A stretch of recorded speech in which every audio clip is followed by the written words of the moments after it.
السلام علیکم.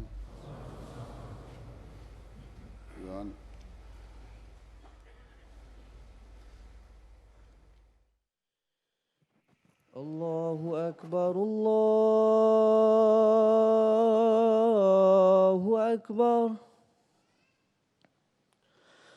الله أكبر الله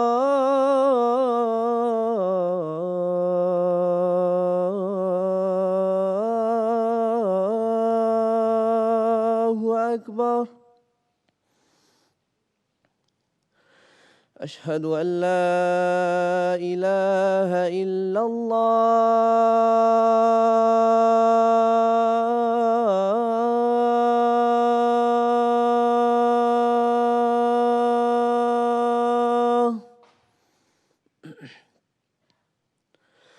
أشهد أن لا إله إلا الله.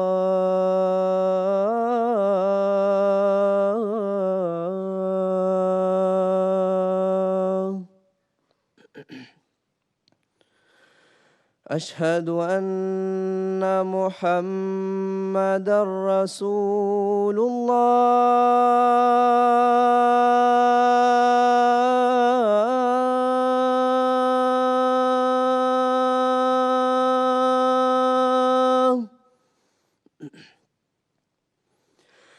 أشهد أن محمدًا رسول الله.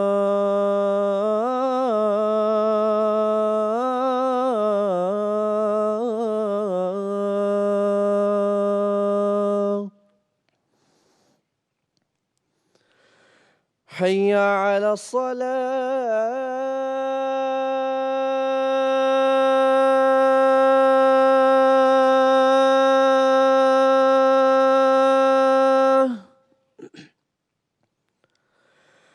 حي على الصلاة.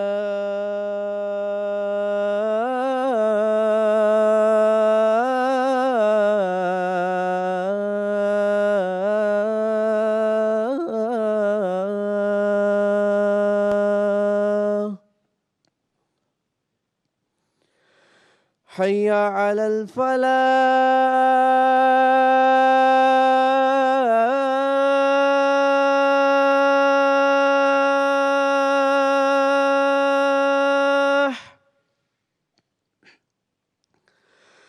حي على الفلاح.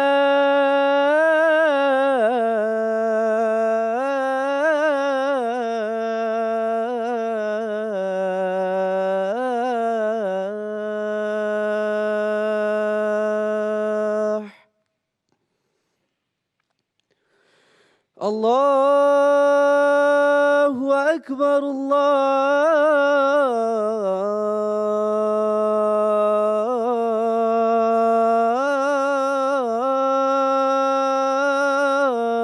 الله أكبر. لا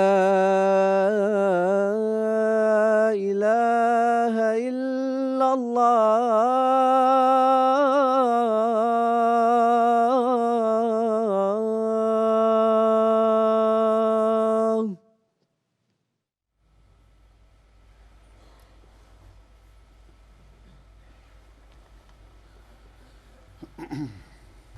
السلام علیکم ورحمۃ اللہ.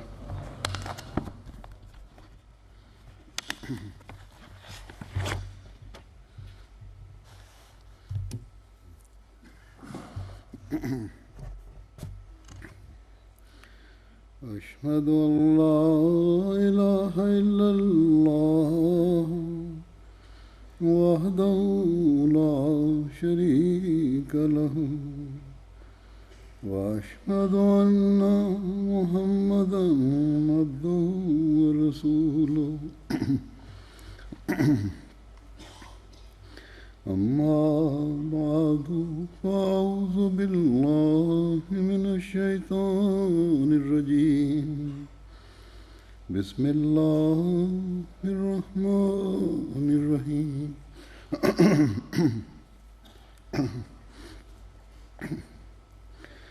الحمد لله رب العالمين الرحمن الرحيم مالك يوم الدين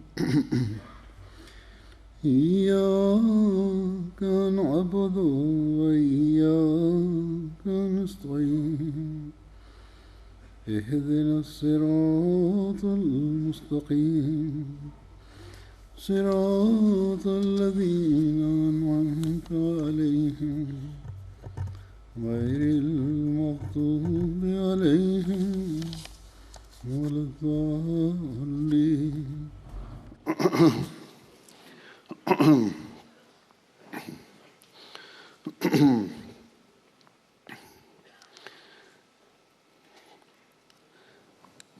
حضرت صلی اللہ علیہ وسلم کے بدری صحابہ کا جو میں نے ذکر شروع کیا ہوا ہے، آج بھی وہی ذکر کروں گا۔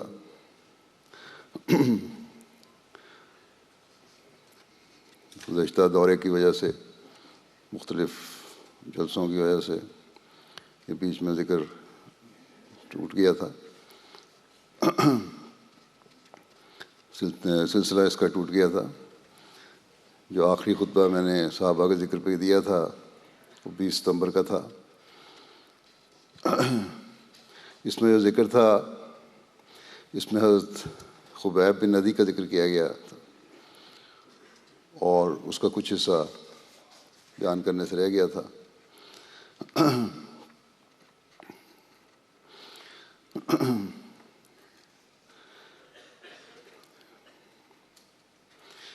اس میں بیان کیا گیا تھا کہ انہوں نے حضرت شہادت کے وقت حضرت صلی اللہ علیہ وسلم کی خدمت میں اللہ تعالیٰ کو یہ کہا کہ میرا سلام پہنچا دے۔ تو بہرحال یہ وہ لوگ تھے جو بڑے اعلیٰ مقام کے تھے اور اللہ تعالیٰ کے بڑے قرب حاصل کرنے والے تھے، اور اللہ تعالیٰ کا بھی ان سے سلوک کا پتہ لگتا ہے کہ جب انہوں نے کہا کہ اللہ تعالیٰ اور تو یہاں کوئی نظریہ نہیں ہے، تو ہی میرا سلام حضرت صلی اللہ علیہ وسلم کو پہنچا دے، تو پھر وہ سلام اللہ تعالیٰ نے حضرت صلی اللہ علیہ وسلم کو پہنچا بھی دیا، اور وہاں مجلس میں بیٹھے ہوئے حضرت صلی اللہ علیہ وسلم نے وعلیکم السلام بھی کہا، اور اس کا صحابہ سے ذکر بھی کیا کہ ان کی شہادت ہو گئی ہے۔ اس کے بعد رسول اللہ صلی اللہ علیہ وسلم نے حضرت خبیب بن ندی اور ان کے ساتھیوں کی جو شہادت ہوئی تھی، اس کے بعد حضرت عمر بن امیہ کو حکم دیا کہ مکہ جاؤ اور اس ظلم کا جو کرتا دھرتا ہے ابو سفیان، اس کو قتل کر دینا، اس کی یہ سزا ہے۔ آپ صلی اللہ علیہ وسلم نے حضرت جبار بن صخر انصاری کو بھی ساتھ روانہ فرمایا۔ یہ دونوں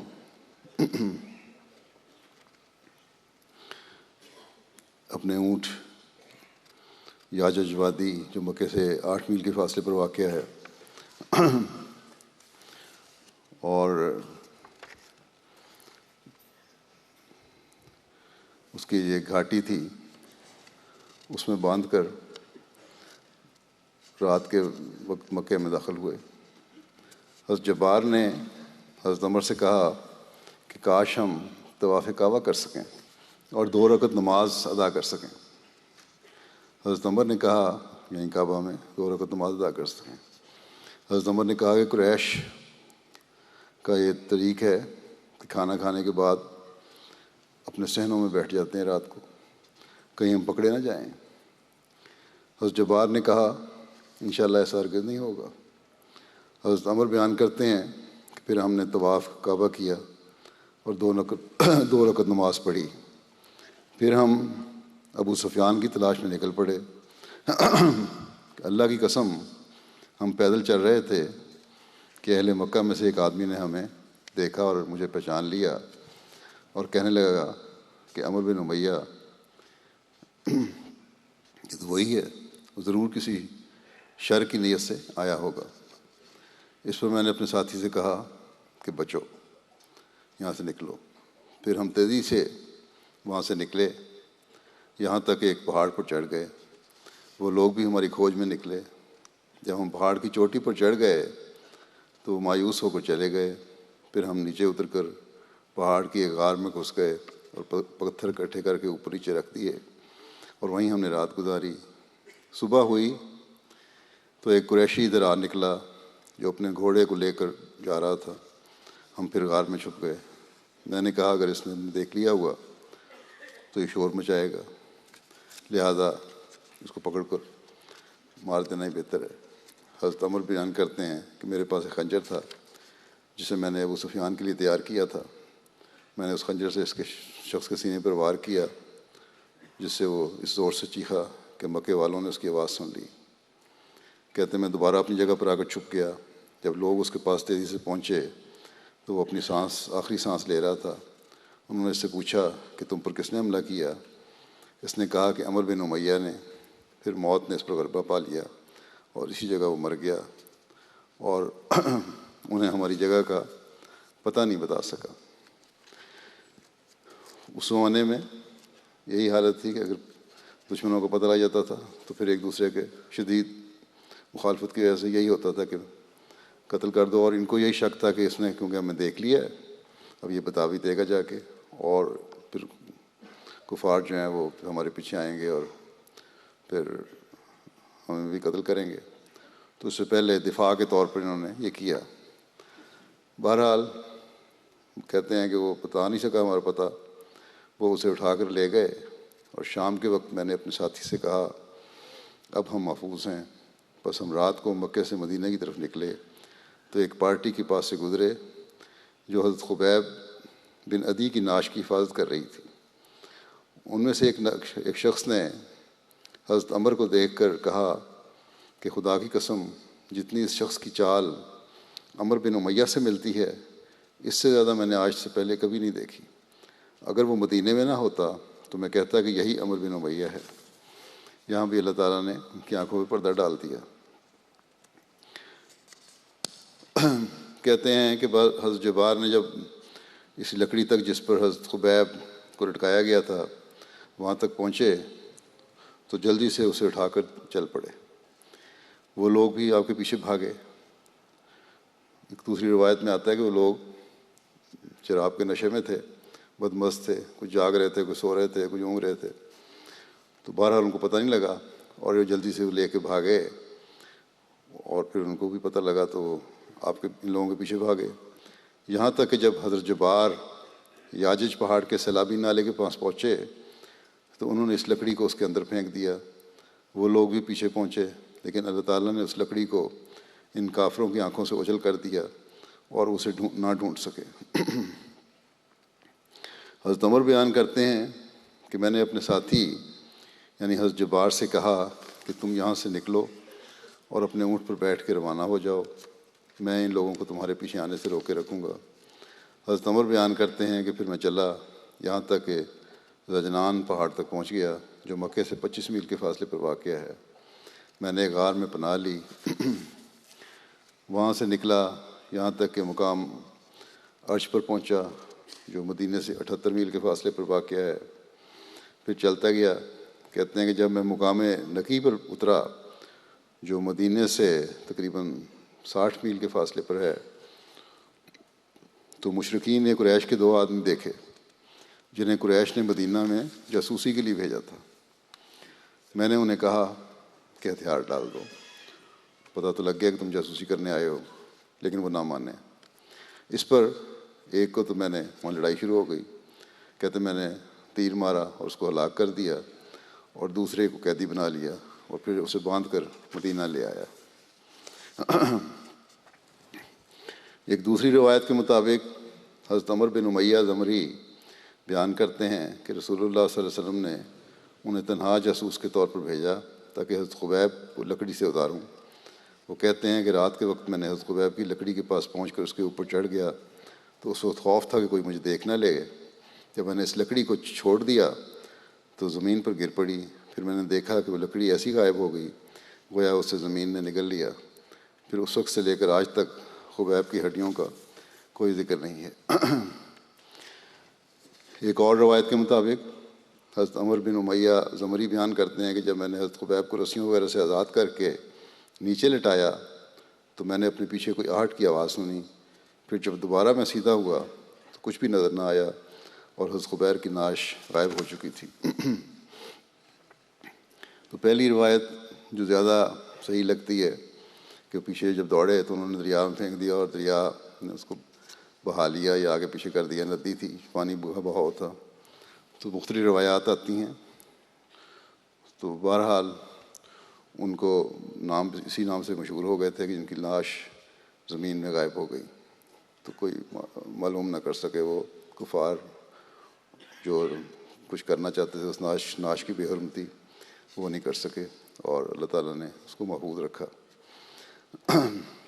ایک روایت حضرت خبیب بن عدی کے قید کے واقعے کے بارے میں اس طرح بھی ہے کہ معاویہ حجیر بن ابو احاب کی آزاد کردہ لونڈی تھیں، مکہ میں انہی گھر میں حضرت خبیب بن عدی قید تھے تاکہ حرمت والے مہینے ختم ہوں تو انہیں قتل کیا جا سکے۔ معاویہ نے بعد میں اسلام قبول کر لیا تھا اور وہ اچھی مسلمان ثابت ہوئیں۔ معاویہ بعد میں یہ قصہ بتایا کرتی تھیں کہ اللہ تعالیٰ کی قسم میں نے حضرت خبیب سے بہتر کسی کو نہیں دیکھا، میں انہیں دروازے کی درز سے دیکھا کرتی تھی اور وہ زنجیر میں بندھے ہوتے تھے، اور میرے علم میں روئے زمین پر کھانے کے لیے انگوروں کا ایک دانہ بھی نہ تھا، یہاں کہ اس علاقے میں کوئی انگور نہیں تھا، لیکن حضرت خبیب کے ہاتھ میں آدمی کے سر کے برابر انگوروں کا گچھا ہوتا تھا، یعنی کافی بڑا گچھا ہوتا تھا جس میں سے وہ کھاتے۔ وہ اللہ کے رزق کے سوا اور کچھ نہ تھا۔ حضرت خبیب تہجد میں قرآن پڑھتے اور عورتیں وہ سن کر رو دیتیں اور انہیں حضرت خبیب پر رحم آتا۔ وہ بتاتی ہیں کہ ایک دن میں نے حضرت خبیب سے پوچھا، اے خبیب کیا تمہاری کوئی ضرورت ہے؟ تو انہوں نے جواب دیا، نہیں، ہاں یہ ایک بات ہے، مجھے ٹھنڈا پانی پلا دو اور مجھے بتوں کے نام پر ذبح کیے جانے والے سے گوشت نہ دینا، جو کھانا تم لوگ دیتے ہو کبھی وہ کھانا نہ دینا جو بتوں کے نام پہ ذبح کیا گیا ہو، اور جب لوگ، تیسری بات یہ کہ جب لوگ میرے قتل کا ارادہ کریں تو مجھے بتا دینا۔ پھر جب حرمت والے مہینے گزر گئے اور لوگوں نے حضرت خبیب کے قتل پر اتفاق کر لیا تو کہتی ہیں کہ میں ان کے پاس جا کر انہیں یہ خبر دی کہ کہتی ہیں کہ اللہ کی قسم انہوں نے اپنے قتل کیے جانے کی کوئی پرواہ نہیں کی۔ انہوں نے مجھ سے کہا میرے پاس اسطرہ بھیج دو تاکہ میں اپنے آپ کو درست کر لوں۔ وہ بتاتی ہیں کہ میں نے اپنے بیٹے ابو حسین کے ہاتھ اسطرہ بھیجا۔ یہ بیٹا جو ہے کہتی ہوں حقیقی بیٹا نہ تھا بلکہ معاویہ نے اس کی صرف پرورش کی تھی، یہی لکھا گیا ہے۔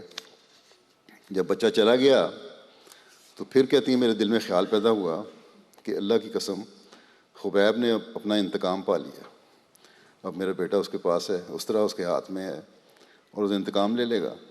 یہ میں نے کیا کر دیا؟ میں نے اس بچے کے ہاتھ اسطرہ بھیج دیا ہے، خبیب اس بچے کو اسطرے سے قتل کر دے گا اور پھر کہے گا کہ مرد کے بدلے مرد۔ روایت تو یہی آتی کہ بچہ کھیلتا ہوا ان کے پاس چلا گیا، ان کے ہاتھ میں اسطرہ تھا، لیکن ایک روایت یہ اس طرح ہے جو تفصیل سے ہے کہ بچہ ہوش و حواس میں تھا اور اس قابل تھا کہ اس کے ہاتھ کوئی چیز بھجوائی جا سکے، اور وہ انہوں نے بھجوایا۔ تو وہ کہتی ہیں کہ جائے گا تو کہہ دے گا ٹھیک ہے تم میرے قتل کر رہے ہو تو میں بھی ایک قتل کر دیتا ہوں۔ پھر جب میرا بیٹا ان کے پاس اس طرح لے کر پہنچا تو انہوں نے وہ لیتے ہوئے مزاحاً کہا کہ اس بچے کو کہا تو بڑا بہادر ہے، کیا تمہاری ماں کو میری غداری کا خوف نہیں آیا اور تمہارے ہاتھ میرے پاس اس طرح بھجوا دیا جبکہ تم لوگ میرے قتل کا ارادہ بھی کر چکے ہو؟ حضرت معاویہ بیان کرتی ہیں کہ میں نے خبیب کی یہ باتیں میں سن رہی تھی۔ میں نے کہا اے خبیب میں اللہ کی ایمان کی وجہ سے تم سے بے خوف رہی اور میں نے تمہارے معبود پر بھروسہ کر کے اس بچے کے ہاتھ تمہارے پاس اس طرح بھجوایا۔ میں نے وہ اس لیے نہیں بھجوایا کہ تم اس سے میرے بیٹے کو قتل کر ڈالو۔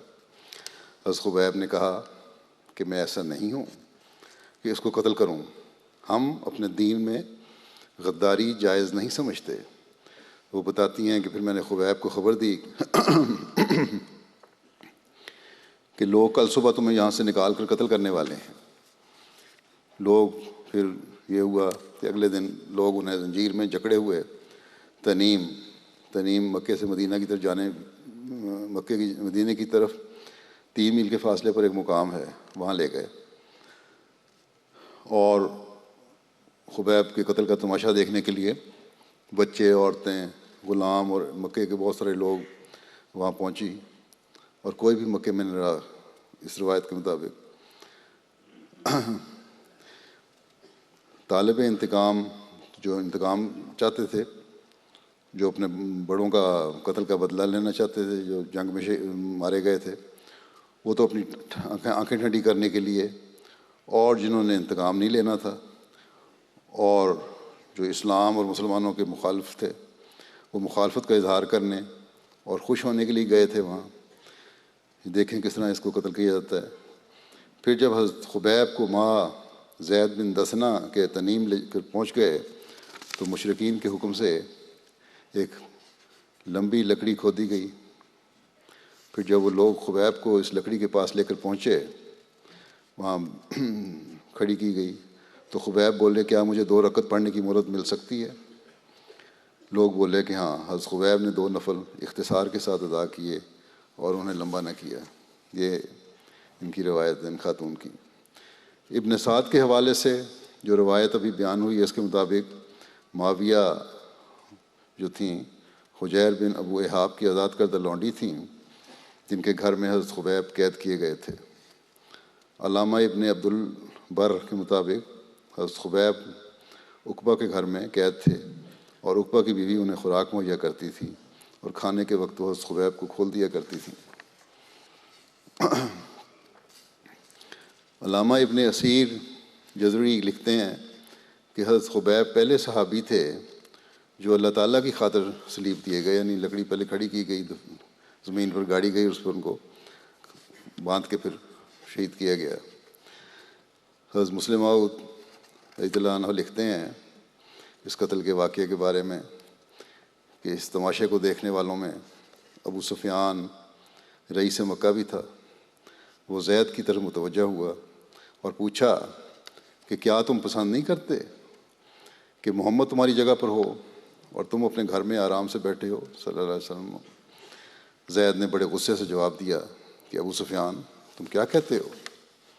خدا کی قسم میرے لیے مرنا اس سے بہتر ہے کہ حضرت صلی اللہ علیہ وسلم کے پاؤں کو مدینے کی گلیوں میں ایک کانٹا بھی چبھ جائے.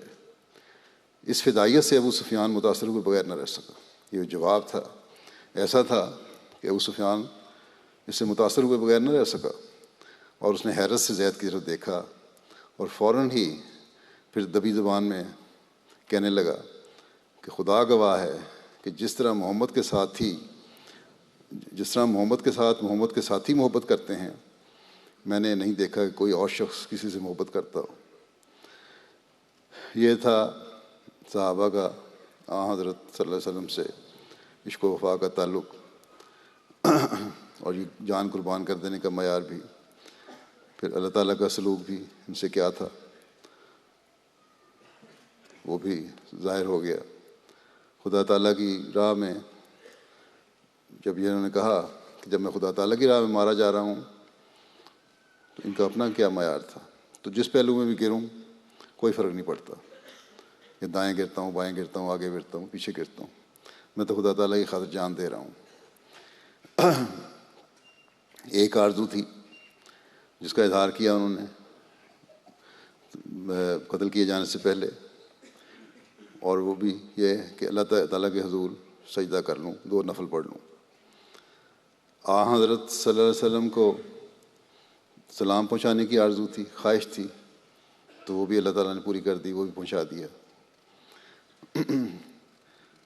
حضرت صلی اللہ علیہ وسلم سے عشق کا یہ حال تھا کہ یہ بھی گوارا نہیں ہوا کہ آپ کے پاؤں میں کانٹا بھی چبھ جائے اور اس کے بدلے میں میری زندگی بچے.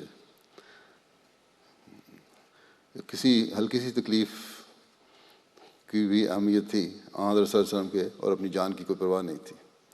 تبھی تو اللہ تعالیٰ کی رضا حاصل کرنے والے تھے یہ لوگ. حضرت عبداللہ بن ابی بن سلول ہیں اگلے صحابی جن کا ذکر ہوگا. حضرت عبداللہ کا تعلق انصار کے قبیلہ خزرج کی شاخ بنو عوف سے تھا. یہ رئیس المنافقین عبداللہ بن ابی بن سلول کے بیٹے تھے اور نہایت ہی مخلص اور جان نثار اور فدائی صحابی رسول صلی اللہ علیہ وسلم تھے. حضرت عبداللہ کی والدہ کا نام خولہ بنت منذر تھا. حضرت عبداللہ کا نام جاہلیت کے زمانے میں حباب تھا. رسول اللہ صلی اللہ علیہ وسلم نے آپ کا نام بدل کر عبداللہ رکھ دیا اور فرمایا حباب شیطان کا نام ہے. سلول عبداللہ بن ابی رئیس المنافقین کی دادی کا نام تھا جس کا قبیلہ خزاعہ سے تعلق تھا. ابی اپنی ماں کی نسبت سے مشہور تھا، اس لیے عبداللہ بن ابی بن سلول کہلاتا تھا. عبداللہ بن ابی بن سلول ابو عامر راہب کی خالہ کا بیٹا تھا. ابو عامر ان لوگوں میں سے تھا جو نبی کریم صلی اللہ علیہ وسلم کی بعثت کا لوگوں میں ذکر کیا کرتا تھا کہ ایک نبی مبعوث ہونے والا ہے، اور اس نبی پر ایمان لانے کا اظہار کرتا تھا، اور آپ کے ظہور کا لوگوں سے وعدہ کیا کرتا تھا کہ ظہور ہونے والا ہے. ابو عامر نے جاہلیت میں ٹاٹ پہن لیا تھا، بڑے موٹے کپڑے پہنتا تھا اور رہبانیت اختیار کر لی تھی. جب اللہ تعالیٰ نے اپنے رسول صلی اللہ علیہ وسلم کو مبعوث کر دیا تو پھر بجائے اس کے جو پہلے تلقین کیا کرتا تھا اس کے وہ الٹ ہو گیا اور حسد میں مبتلا ہو گیا، حسد کرنے لگا اور اس نے بغاوت کی اور اپنے کفر کو قائم رہا. مشرکین کے ساتھ بدر میں رسول اللہ صلی اللہ علیہ وسلم سے جنگ کے لیے نکلا تو رسول اللہ صلی اللہ علیہ وسلم نے اس کا نام فاسق رکھا. حضرت عبداللہ کی اولاد میں عبادہ، جلیحہ، خیثمہ اور خولی اور امامہ کا ذکر ملتا ہے. حضرت عبداللہ اسلام لائے اور ان کا اسلام بہت اچھا تھا. یہ جلیل القدر صحابہ میں شامل تھے. حضرت عبداللہ رسول اللہ صلی اللہ علیہ وسلم کے ہمراہ غزوہ بدر، احد اور دیگر تمام غزوات میں شامل ہوئے. حضرت عبداللہ لکھنا پڑھنا بھی جانتے تھے. حضرت عائشہ نے حضرت عبداللہ سے احادیث روایت کی ہیں. حضرت عبداللہ کو کاتب وحی ہونے کا بھی شرف حاصل تھا. ایک روایت میں آتا ہے کہ غزوہ احد میں حضرت عبداللہ کا ناک کٹ گیا، جس پر رسول اللہ صلی اللہ علیہ وسلم نے انہیں سونے کا ناک لگوانے کا ارشاد فرمایا. جبکہ ایک دوسری روایت میں آتا ہے کہ غزوہ احد کے موقع پر حضرت عبداللہ کے 2 دانت ٹوٹ گئے تھے، جس پر رسول اللہ صلی اللہ علیہ وسلم نے انہیں سونے کے دانت لگوانے کا ارشاد فرمایا تھا. راوی کہتے ہیں کہ دانت والی روایت زیادہ مشہور ہے اور درست ہے، اور یہی لگتی ہے درست. بعض دفعہ مبالغہ کر لیتے ہیں بعض بیان کرنے والے، یا بعض دفعہ صحیح پیغام آگے نہیں سمجھ سکتے تو ناک کی بات تو نہیں، دانتوں کی بات ہی صحیح لگتی ہے کہ دانت ٹوٹ گیا، آن وسلم نے فرمایا کہ سونے کے دانت لگوا لو، اور وہی لگوایا کرتے تھے، کراؤن چڑھایا کرتے تھے اس زمانے میں بھی. غزوہ احد میں ابو سفیان نے مسلمانوں کو چیلنج دیا تھا کہ اگلے سال ہم دوبارہ بدر کے میدان میں ملیں گے. اس واقعے کا ذکر کرتے ہوئے سیرت خاتم النبیین میں بیان ہوا ہے. بس مرزا بشیر صاحب نے مختلف تواریخ سے لے کے جو نکالا نتیجہ وہ ہے کہ غزوہ احد کے بعد میدان سے لوٹتے ہوئے ابو سفیان نے مسلمانوں کو یہ چیلنج دیا تھا کہ آئندہ سال بدر کے مقام پر ہماری تمہاری جنگ ہوگی، اور آن حضرت صلی اللہ علیہ وسلم نے اس چیلنج کو قبول کرنے کا اعلان فرمایا تھا. اس لیے دوسرے سال یعنی 4 ہجری میں جب شوال کے مہینے کا آخر آیا تو آن حضرت صلی اللہ علیہ وسلم 1,500 صحابہ کی جمعیت کو ساتھ لے کر مدینے سے نکلے، اور آپ نے اپنے پیچھے عبداللہ بن ابی سلول کو امیر مقرر فرمایا. حضرت عبداللہ کو امیر مقرر فرمایا مدینے کا جب آپ اس جنگ لشکر لے کے نکلے. دوسری طرف ابو سفیان بن حرب بھی 2000 قریش کے لشکر کے ساتھ مکے سے نکلا، مگر باوجود احد کی فتح اور اتنی بڑی جمعیت کے ساتھ ہونے کے اس کا دل خائف تھا، اور اسلام کی تباہی کے درپے ہونے کے باوجود وہ چاہتا تھا کہ جب تک بہت زیادہ جمعیت کا انتظام نہ ہو جائے وہ مسلمانوں کے سامنے نہ ہو۔ چنانچہ ابھی وہ مکے میں ہی تھا کہ اس نے شخص نعیم نامی کو، جو ایک غیر جانبدار قبیلے سے تعلق رکھتا تھا، مدینے کی طرف روانہ کر دیا اور اسے تاکید کی کہ جس طرح بھی ہو مسلمانوں کو ڈرا دھمکا کر اور جھوٹ سچ باتیں بنا کر جنگ سے نکلنے سے باز رکھو۔ چنانچہ یہ شخص مدینے میں آیا اور قریش کی تیاری اور طاقت اور ان کی جوش و خروش کے جھوٹے قصے سنا کر اس نے مدینے میں ایک بے چینی کی حالت پیدا کر دی، حتیٰ کہ بعض کمزور طبیعت لوگ اس غزوے میں شامل ہونے سے خائف ہونے لگے۔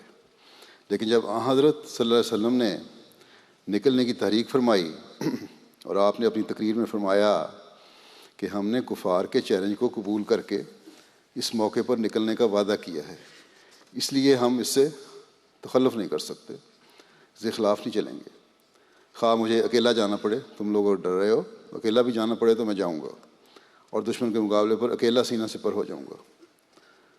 لوگوں کا خوف یہ باتیں سن کے جاتا رہا اور بڑے جوش اور اخلاص کے ساتھ آپ صلی اللہ علیہ وسلم کے ساتھ نکلنے کو تیار ہو گئے۔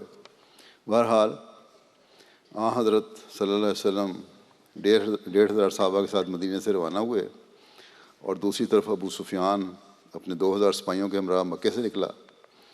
لیکن خدائی تصرف کچھ ایسا ہوا کہ مسلمان تو بدر میں اپنے وعدے پہ پہنچ گئے، مگر قریش کا لشکر تھوڑی دور آگے جا کے پھر مکے لوٹ گیا۔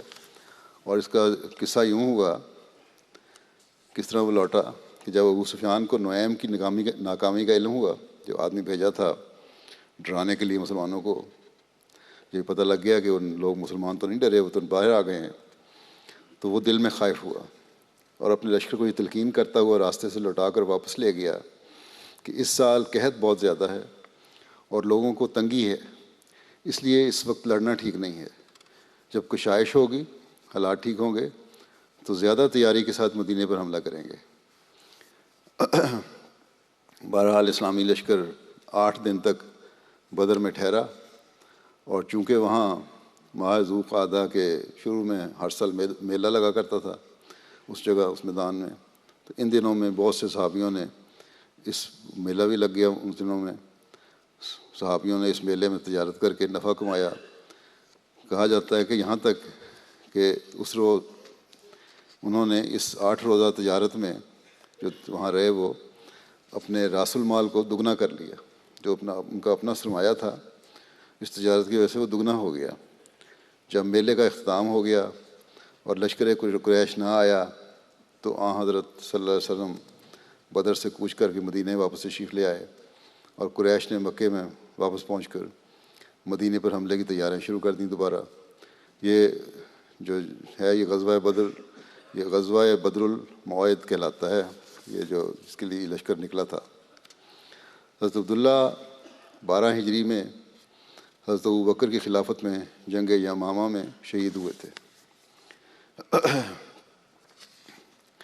صحیح بخاری میں حضرت عبداللہ کے والد عبداللہ بن ابی بن سلول کے بارے میں روایت ہے کہ یہ روایتیں میں بعض اس لیے بیان کر دیتا ہوں تاکہ تاریخ کا بھی پتہ لگتا رہے، جو براہ راست تعلق نہ بھی ہو۔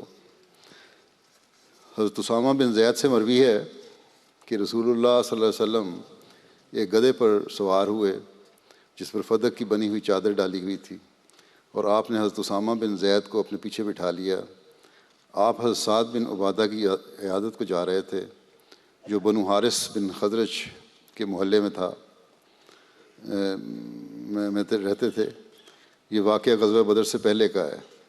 حضرت اسامہ کہتے تھے کہ چلتے چلتے آپ ایک ایسی مجلس کے پاس سے گزرے جس میں عبداللہ بن ابی بن سلول تھا، اور یہ اس وقت کا واقعہ ہے کہ عبداللہ بن ابی ابھی مسلمان نہیں ہوا تھا، جو بھی منافقانہ اسلام لایا تھا وہ بھی نہیں تھا ابھی کا۔ اس مجلس میں کچھ مشرک بھی بیٹھے تھے اور کچھ یہودی بھی تھے، کچھ مسلمان بیٹھے ہوئے تھے، سب لوگ ملے جلے لوگ تھے۔ مجلس میں حضرت عبداللہ بن رواحہ بھی تھے۔ جب اس جانور کی گرد مجلس پر پڑی تو عبداللہ بن ابی نے اپنی چادر سے اپنی ناک ڈھانکی اور کہنے لگا، غالباً حضور صلی اللہ علیہ وسلم کو مخاطب کر کے ہی کہا کہ ہم پر گرد نہ اڑاؤ۔ رسول اللہ صلی اللہ علیہ وسلم سلام کہنے کے بعد ٹھہرے اور جانور سے اترے۔ آپ نے انہیں اللہ کی طرف بلایا اور انہیں قرآن پڑھ کر سنایا۔ عبداللہ بن ابی بن سلول نے کہا، اے شخص، جو بات تم کہتے ہو اس سے اچھی کوئی اور بات نہیں۔ ٹھیک ہے، تم کہتے ہو، یا یہ ایک مطلب تھا کہ تمہارے نزدیک اس سے اچھی کوئی اور بات نہیں، یا کوئی اور اچھی بات نہیں تم کہہ سکتے۔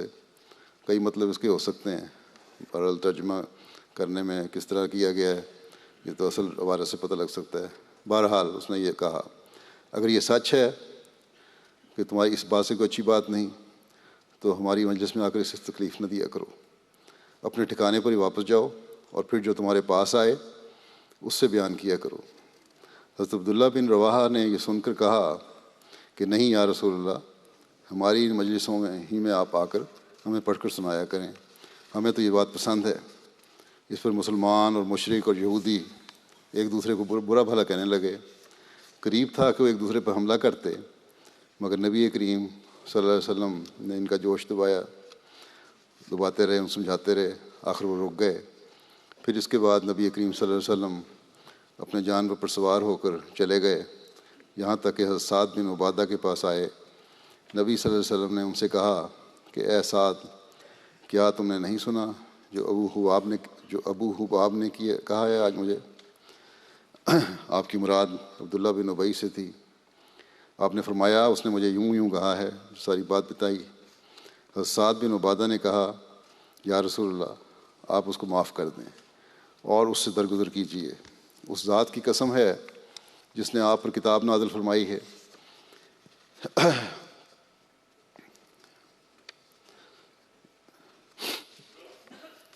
اللہ تعالیٰ اب وہ حق یہاں لے آیا ہے جس کو اس نے آپ پر نازل کیا ہے۔ اس بستی والوں نے تو یہ فیصلہ کیا تھا کہ یعنی عبداللہ بن ابی کو سرداری کا تاج پہنا کر امامہ اس کے سر پر باندھیں۔ جب اللہ تعالیٰ نے اس حق کی وجہ سے جو اللہ تعالیٰ نے آپ کو عطا کیا ہے یہ منظور نہ کیا تو وہ حسد کی آگ میں جل گیا، اس لیے اس نے وہ کچھ کہا جو آپ نے دیکھا۔ یہ سن کر نبی صلی اللہ علیہ وسلم نے اس سے درگزر کیا، اور نبی صلی اللہ علیہ وسلم اور آپ کے صحابہ مشرکوں اور اہل کتاب سے جیسا کہ اللہ تعالیٰ نے انہیں حکم دیا درگزر کیا کرتے تھے، اور ان کی ایذا دہی پر، تکلیفوں پر صبر کیا کرتے تھے۔ اللہ عز و جل نے فرمایا ہے کہ وَلَا تَسْمَعُنَّ مِنَ الَّذِينَ أُوتُوا الْكِتَابَ مِنْ قَبْلِكُمْ وَمِنَ الَّذِينَ أَشْرَكُوا أَذًى كَثِيرًا۔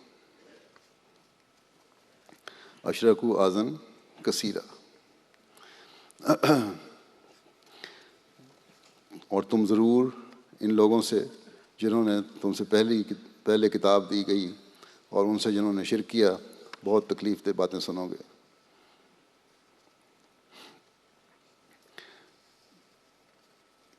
اور اللہ تعالیٰ نے پھر فرمایا کہ وَدَّ كَثِيرٌ مِّنْ أَهْلِ الْكِتَابِ لَوْ يَرُدُّونَكُمْ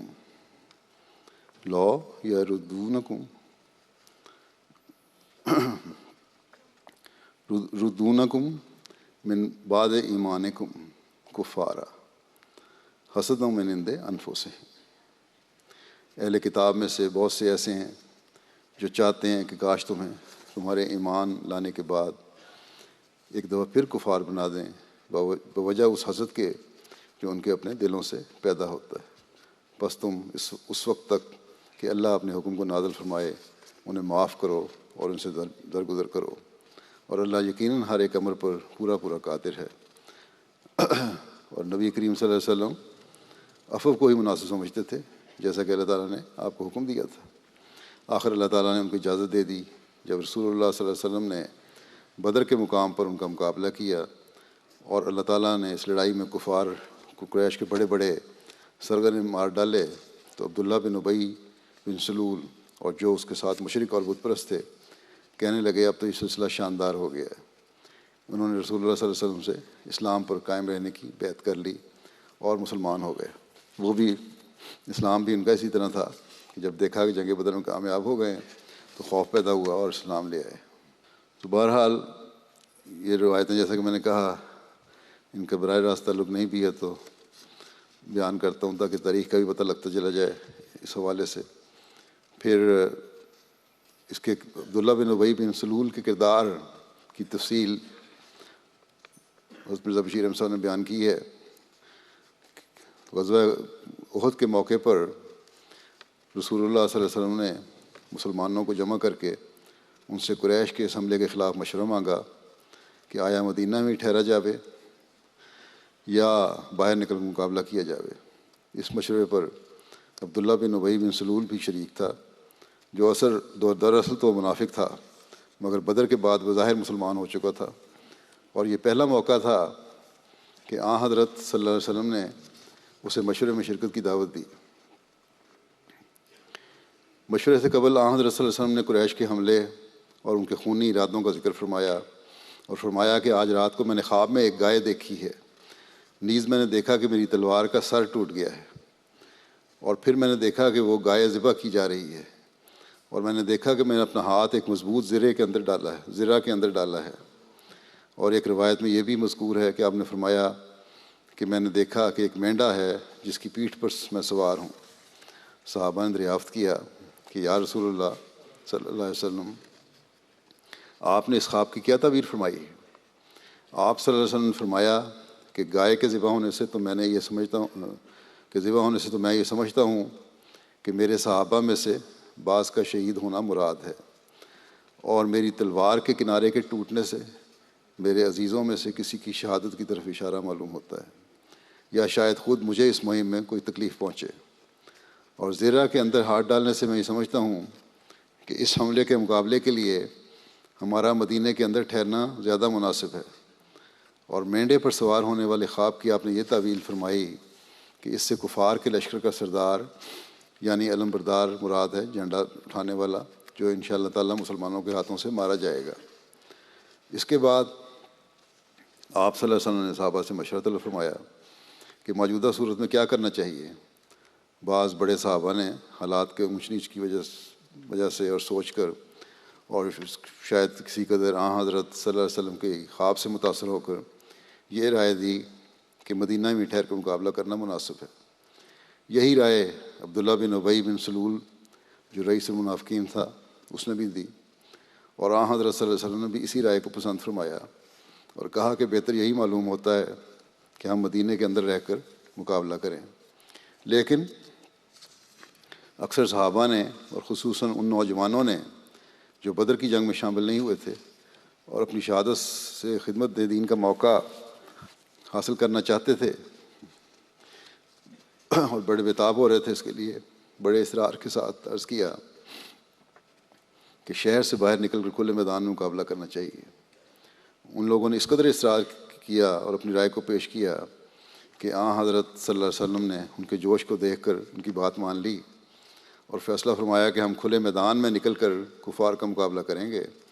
اور پھر جمعہ کی نماز کے بعد آپ نے مسلمانوں میں عام تحریک فرمائی کہ وہ جہاد فی سبیل اللہ کی غرض سے اس غزوے میں شامل ہو کر ثواب حاصل کریں۔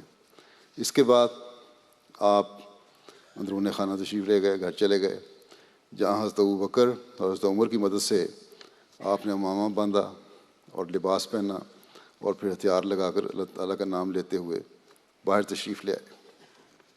لیکن اتنے عرصے میں حضرت سعد بن معاذ رئیس قبیلہ اوس اور دوسرے اکابر صحابہ کے سمجھانے سے نوجوان لوگوں کو اپنی غلطی محسوس ہونے لگی کہ رسول اللہ صلی اللہ علیہ وسلم کی رائے کے مقابلے میں اپنی رائے پر اصرار نہیں کرنا چاہیے، اور اکثر ان میں سے پشیمانی کے طرف مائل تھے۔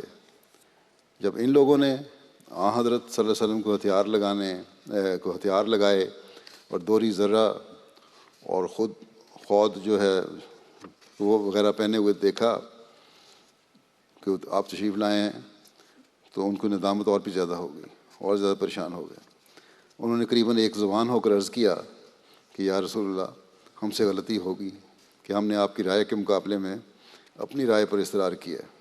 آپ جس طرح مناسب خیال فرماتے ہیں اسی طرح کارروائی فرمائیں، انشاءاللہ اسی میں برکت ہوگی۔ آپ نے فرمایا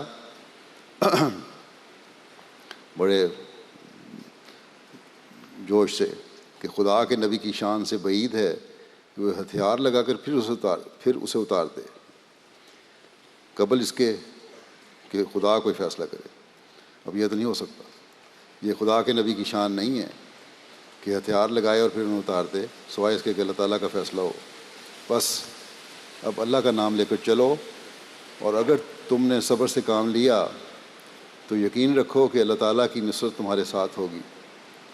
اس کے بعد حضرت صلی اللہ علیہ وسلم نے لشکر اسلامی کے لیے 3 جھنڈے تیار کروائے۔ قبیلہ اوس کا جھنڈا اسید بن حذیر کے سپرد کیا گیا، اور قبیلہ خزرج کا جھنڈا حباب بن منذر کے ہاتھ میں دیا گیا، اور مہاجرین کا جھنڈا حضرت علی کو دیا گیا، اور پھر مدینہ میں عبداللہ بن ام مکتوم کو امام الصلاۃ مقرر کر کے آپ صحابہ کی بڑی جماعت کے ہمراہ نماز عصر کے بعد مدینہ سے نکلے۔ قبیلہ اوس اور خزرج کے رؤساء سعد بن معاذ اور سعد بن عبادہ آپ کی سواری کے سامنے آہستہ آہستہ دوڑتے جاتے تھے، اور باقی صحابہ آپ کے دائیں اور بائیں اور پیچھے چل رہے تھے۔ احد کا پہاڑ مدینہ کے شمال کی طرف قریباً 3 میل کے فاصلے پر واقع ہے۔ اس کے نصف میں پہنچ کر آدھا سفر طے کر کے اس مقام پر، جسے شیخین کہتے ہیں، یہ مدینہ کے قریب ایک مقام کا نام ہے، وہاں آپ نے قیام فرمایا اور لشکر اسلام کا جائزہ لیے جانے کا حکم دیا۔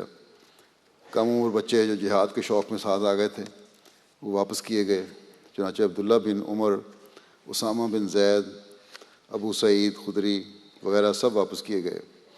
رافع بن خدیج انہی بچوں کے ہم عمر تھے، مگر تیر اندازی میں اچھی مہارت رکھتے تھے۔ ان کی اس خوبی کی وجہ سے ان کے والد نے حضرت صلی اللہ علیہ وسلم کی خدمت میں ان کی سفارش کی کہ ان کو شریک جہاد ہونے کی اجازت دی جائے۔ حضرت صلی اللہ علیہ وسلم نے رافع کی طرف نظر اٹھا کر دیکھا تو وہ سپاہیوں کی طرح خوب تن کر کھڑے ہو گئے تاکہ چست اور لمبے نظر آئیں۔ چنانچہ ان کا یہ داؤ چل گیا اور حضرت صلی اللہ علیہ وسلم نے ان کو بھی ساتھ چلنے کی اجازت دے دی۔ اس پر ایک اور بچہ سمورہ بن جندب، جسے واپسی کا حکم مل چکا تھا، اس نے اپنے باپ کے پاس گیا اور کہا کہ اگر رافع کو لیا گیا ہے تو مجھے بھی اجازت ملنی چاہیے، کیونکہ میں رافع سے مضبوط ہوں اور کشتی میں اسے گرا لیتا ہوں۔ باپ کو بیٹے کے اس اخلاص سے بڑی خوشی ہوئی، اسے ساتھ لے کر وہاں حضرت صلی اللہ علیہ وسلم کی خدمت میں حاضر ہوئے اور اپنے بیٹے کی خواہش بیان کی۔ حضرت صلی اللہ علیہ وسلم نے مسکراتے ہوئے فرمایا، اچھا ایک یہ بات ہے تو پھر رافع اور سمورہ کی کشتی کروا دیتے ہیں تاکہ معلوم ہو جائے کون زیادہ مضبوط ہے۔ چنانچہ مقابلہ ہوا اور واقعے میں سمورہ نے تھوڑی دیر میں ہی رافع کو اٹھا کے دے مارا، پچھاڑ دیا، جس پر حضرت صلی اللہ علیہ وسلم نے سمورہ کو بھی ساتھ چلنے کی اجازت مرحمت فرمائی، اور اس معصوم بچے کا دل خوش ہو گیا۔ اب چونکہ شام ہو چکی تھی اس لیے بلال نے اذان کہی اور صحابہ نے حضرت صلی اللہ علیہ وسلم کی اقتداء میں نماز ادا کی۔ پھر رات کے واسطے مسلمانوں نے یہیں ڈیرے ڈال دیے، اور حضرت صلی اللہ علیہ وسلم نے رات کے پہرے کے لیے محمد بن مسلمہ کو منتظم مقرر فرمایا، جنہوں نے 50 صحابہ کی جماعت کے ساتھ رات بھر لشکر اسلامی کی ارد گرد چکر لگاتے ہوئے پہرا دیا۔ دوسرے دن یعنی 15 شوال 3 ہجری، جو 31 مارچ 624 عیسوی بنتی ہے، ہفتے کا دن، سحری کے وقت یہ اسلامی لشکر آگے بڑھا اور راستے میں نماز ادا کرتے ہوئے صبح ہوتے ہی احد کے دامن میں پہنچ گیا۔ اس موقع پر عبداللہ بن ابی بن سلول رئیس المنافقین نے غداری کی اور اپنے 300 ساتھیوں کے ساتھ مسلمانوں کے لشکر سے ہٹ کر یہ کہتا ہوا مدینہ کی طرف واپس لوٹ گیا کہ محمد صلی اللہ علیہ وسلم نے میری بات نہیں مانی اور نہ تجربہ کار نوجوانوں کے کہنے میں آ کر باہر نکل آئے ہیں، اس لیے میں ان کے ساتھ ہو کر نہیں لڑ سکتا۔ بعض لوگوں نے بطور خود اسے سمجھایا کہ یہ غداری ٹھیک نہیں ہے، مگر اس نے ایک نہیں سنی اور یہی کہتا گیا کہ یہ کوئی لڑائی ہوتی ہے، اگر لڑائی ہوتی تو میں شامل ہوتا، مگر یہ لڑائی نہیں ہے، بلکہ خود کو ہلاکت کے منہ میں ڈالنا ہے۔ اب مسلمانوں کی طاقت صرف 700 لوگوں پر مشتمل تھی، جو کفار کے 3000 سپاہیوں کے مقابلے میں چوتھائی حصے سے بھی کم تھی۔ بہرحال جنگ ہوئی، کچھ اور بھی حالات ہیں اس کے حوالے سے، باقی انشاءاللہ آئندہ خود بیان کروں گا۔ اس وقت اب میں ایک مرحوم کا ذکر بھی کرنا چاہتا ہوں، جن کا نمازوں کے بعد میں جنازہ بھی پڑھاؤں گا۔ وہ ہیں مکرم خواجہ رشید الدین قمر صاحب، جو مولانا قمر الدین صاحب مرحوم کے بیٹے تھے۔ 10 اکتوبر کو ایک لمبی کچھ علالت کے بعد 86 سال کی عمر میں بقضائے الہی وفات پا گئے۔ انا للہ و انا الیہ راجعون۔ آپ قادیان میں 1933 میں پیدا ہوئے تھے، اور مولوی قمر الدین صاحب، جیسا کہ میں نے کہا، ان کے بیٹے تھے۔ مولوی قمر الدین صاحب کو حضرت مسلم موعود نے مجلس خدام الاحمدیہ کا پہلا صدر مقرر فرمایا تھا۔ مرحوم حضرت میاں خیر الدین صاحب سکھوانی رضی اللہ تعالیٰ عنہ کے پوتے، اور محترم ہمارے امیر صاحب جو یو کے ہیں ان کے ماموں تھے۔ حضرت میاں خیر الدین سکھوانی اور آپ کے 2 بھائیوں کے متعلق حضرت مسیح موعود علیہ السلام نے لکھا ہے انجام آتم میں کہ میں اپنی جماعت کے محبت اور اخلاص پر تعجب کرتا ہوں کہ ان میں سے نہایت ہی کم معاش والے، جیسے میاں جمال الدین اور خیر الدین اور امام الدین کشمیری، میرے گاؤں سے قریب رہنے والے ہیں۔ وہ تینوں غریب بھائی بھی جو شاید 3 آنے یا 4 آنے روزانہ مزدوری کرتے ہیں، لیکن سرگرمی سے ماہوار چندہ میں شریک ہیں۔ پھر ایک اور موقع پر جب آپ نے تحریک کی چندے کی، انہوں نے چندے دیے تینوں بھائیوں نے، ان کا ذکر کرتے ہوئے فرمایا کہ ان صاحبوں نے کہ چندے کا معاملہ نہایت عجیب اور قابل رشک ہے کہ وہ دنیا کے مال سے نہایت ہی کم حصہ رکھتے ہیں، گویا حضرت ابوبکر کی رضی اللہ تعالیٰ عنہ کی طرح جو کچھ گھروں میں تھا وہ سب لے آئے ہیں اور دین کو دنیا پر مقدم کیا، جیسا کہ بیعت میں شرط تھی۔ تو حضرت خواجہ صاحب ان کی نسل میں سے تھے۔ مرحوم نے پاکستان ہجرت کے بعد کچھ عرصہ پاکستان ایئر فورس میں کام کیا۔ 1958 میں یو کے آ گئے اور یہاں 33 سال تک برٹش ایئر ویز میں ملازم رہے۔ آپ کو چونکہ خدمت سلسلہ کا بھی شوق تھا، اس لیے آپ نے ملازمت کے دوران اپنی ڈیوٹی بھی رات کے وقت رکھی تاکہ دن کے وقت خدمت دین کر سکیں۔ ساری عمر تقریباً سلسلہ کی خدمت میں گزاری، مختلف عہدوں پر جماعت کے فائد رہے۔ یو کے میں پہلے قائد مجلس خدام الاحمدیہ کے طور پر 7 سال تک خدمت کرنے کی توفیق ملی۔ اس وقت کٹھی ہوتی تھی خدام الاحمدیہ مرکزیہ کے تحت ہوتی تھی، باہر کی خدام الاحمدیہ بھی، تو پہلے یو کے قائد یہ تھے۔ اس کے ساتھ آپ کو نیشنل جنرل سیکرٹری اور پھر سیکرٹری مال، پھر سیکرٹری رشتہ ناطہ، سیکرٹری امور امان، نائب افسر جلسہ گاہ خدمت جلانے کی توفیق ملی۔ خواجہ صاحب بے شمار خوبیوں کے مالک تھے، خلافت سے بڑا عشق تھا، بزرگان دین، مربیان کرام اور جماعتی عہدیداران کا بہت احترام کرتے تھے، انتہائی نیک آدمی تھے، تہجد گزار تھے، نماز با جماعت کے پابند، چندہ جات اور صدقہ و خیرات کے ادائیگی میں باقاعدہ، نہایت ملنسار، غریب پرور، بچوں سے انتہائی شفقت سے پیش آنے والے، بڑوں اور چھوٹوں کا احترام کرنے والے، بڑے دعا کو بزرگ تھے۔ مرحوم موسی تھے خدا تعالیٰ کے فضل سے۔ بسمان گان میں انہوں نے اہلیہ کے علاوہ ایک بیٹا اور 2 بیٹیاں، اور ان کی ایک ہمشیرہ ہیں اور 3 بھائی ہیں۔ وہ ہیں ان کے آپ کے نواسے قاصد معین ہیں، مربی سلسلہ ہیں، جو آج کل MTA میں بھی اور الحکم میں بھی خدمت کی توفیق پا رہا ہے۔ قاصد معین صاحب کہتے ہیں کہ ہم ہفتہ اور اتوار کے روز اپنے نانا کے گھر میں گزارتے اور وہاں رہتے۔ ہر ہفتے ان کو قریب سے دیکھنے کا موقع ملتا۔ میں اکثر بچپن میں ان کے کمرے میں سوتا اور سونے سے پہلے ہمیشہ دیکھا کہ نوافل پڑھ کر سوتے، اور نوافل نہایت خوبصورتی اور تسلی اور سکون سے پڑھتے، اور صبح باقاعدگی سے تہجد پر اٹھتے اور فجر کے لیے ہمیں بھی اٹھاتے۔ یہ لکھتے ہیں کہ ان کو ہمیشہ بڑا نرم دل اور پایا، بڑا فرشتہ صفت تھے، کبھی ہمیں ڈانٹا نہیں تھا۔ کہ ایک دفعہ کہتے ہیں مجھے ڈانٹ یاد ہے ان کی، اور وہ اس طرح کہتے ہیں کہ میں نے خلافت رابعہ میں بچپن کی معصومیت کی وجہ سے پوچھ لیا ان سے کہ اگلے خلیفہ کے بارے کون ہوگا، اگلے خلیفہ کے بارے میں پوچھا۔ اس پر نانا جان نے نہایت مجھے بڑا ڈانٹا اور سمجھایا کہ ایسے باتیں نہیں کیا کرتے، اور اس سے چھوٹی عمر میں ہی اس سبق سے مجھے خلافت کے مقام کا اندازہ ہوا۔ بہرحال خلافت سے غیر معمولی وفا کا تعلق تھا، باقاعدگی سے مجھے بھی خط لکھا کرتے تھے وہ، اور آخری بیماری کے دنوں میں بھی آئے، یہاں دورے سے پہلے ہی چند دن پہلے ملنے آئے، بڑے صبر سے اور برداشت سے۔ کینسر کا ان کی تشخیص ہوئی تھی انہوں نے، اور بڑے تکلیف دہ علاج بھی ہے اور بیماری بھی، لیکن بڑے صبر سے برداشت کیا اور بڑی ہمت سے ساری باتیں بتائیں۔ اللہ تعالیٰ ان سے مغفرت اور رحم کا سلوک فرمائے اور اپنے پیاروں کے قدموں میں جگہ دے، اور ان کی اولاد اور ان کی نسل کو بھی ان کی نیکیاں جاری رکھنے کی توفیق عطا فرمائے۔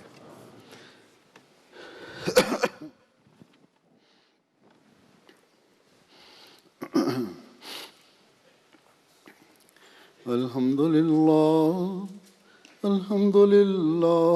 نحمده ونستعینه ونستغفره ونؤمن به ونتوکل علیہ ونعوذ باللہ من شرور انفسنا ومن سیئات اعمالنا، من يهده الله فلا مضل له ومن يضلل فلا هادي له، ونشهد أن لا إله إلا الله ونشهد أن محمدا عبده ورسوله۔